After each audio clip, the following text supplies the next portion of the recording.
Direction la Turquie, Istanbul. Bonsoir Sophie Nivelle-Cardinal. On l'a appris il y a quelques minutes. C'est une organisation kurde qui a revendiqué l'attentat d'Ankara. De quelle organisation s'agit-il, Sophie? Écoutez, oui, c'est un groupuscule qui a été associé auparavant avec le PKK, un groupuscule qui s'appelle les Faucons de la liberté du Kurdistan, connu sous l'acronyme de TAC. Ils ont fait savoir via leur site internet qu'effectivement c'était eux les responsables de l'attentat qui a eu lieu donc il y a 2 jours à Ankara, que c'était un jeune homme de nationalité turque de 26 ans qui était né dans la ville de Van, qui était l'auteur de cet attentat.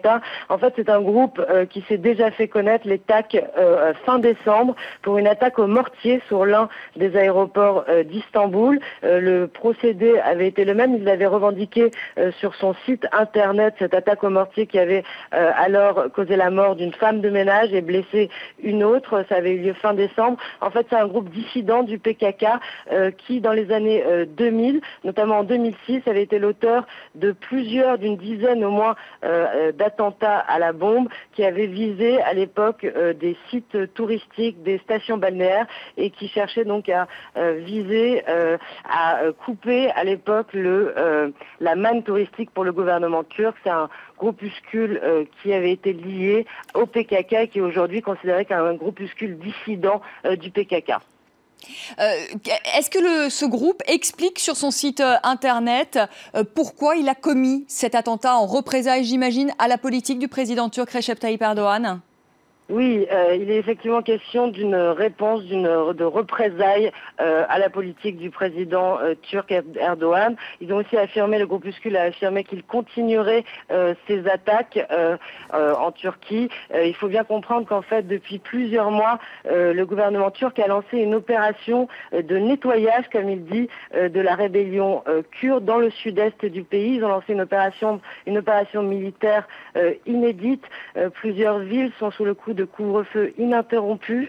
On assiste à de véritables scènes de guerre dans plusieurs villes du sud-est de la Turquie, et ce serait donc en réponse, en représailles à cette politique du gouvernement turc que ce groupuscule a fait cet attentat il y a 2 jours à Ankara. Alors, est-ce que cette revendication peut, entre guillemets, arranger le président Erdogan qui combat les Turcs non seulement sur son propre territoire en Turquie, mais également en Syrie?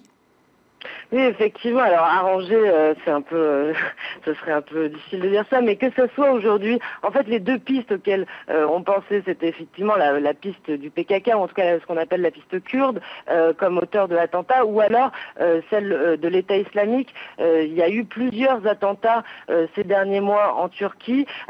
Aucun, en fait, n'ont été revendiqués par l'État islamique, mais pour le gouvernement turc, que ce soit l'attentat de Suruç en juillet dernier ou l'attentat d'Istanbul le mois dernier, à chaque fois, le gouvernement turc a considéré que c'était l'État islamique qui était l'auteur de ces attentats. Cette fois-ci, c'est bien un groupuscule kurde qui avait été lié au PKK, qui est considéré comme une organisation terroriste par le gouvernement turc.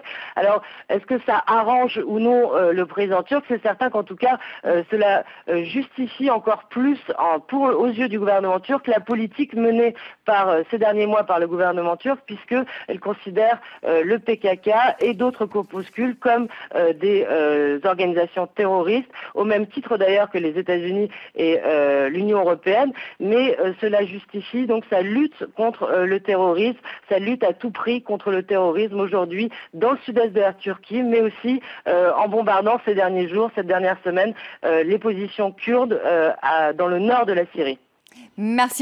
Merci beaucoup, merci. Sophie Nivelle-Cardinal en direct d'Istanbul pour France 24.